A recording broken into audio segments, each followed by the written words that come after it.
Hey everyone! In today's video tutorial, I'll show you how to download videos from X, formerly known as Twitter. Whether you want to download videos from X or Twitter, here's how you can do it.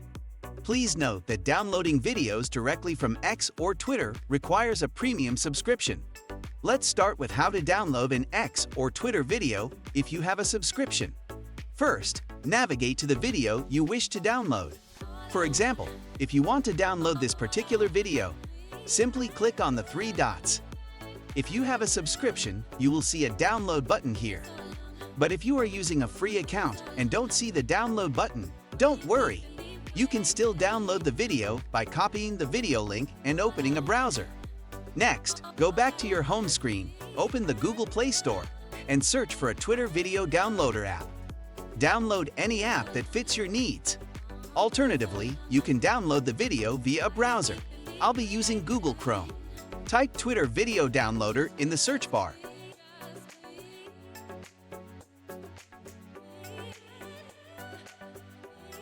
Open any website that appears, paste the video link, and download it.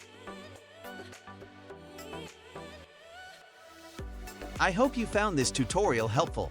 Make sure to subscribe to our YouTube channel for more tutorials.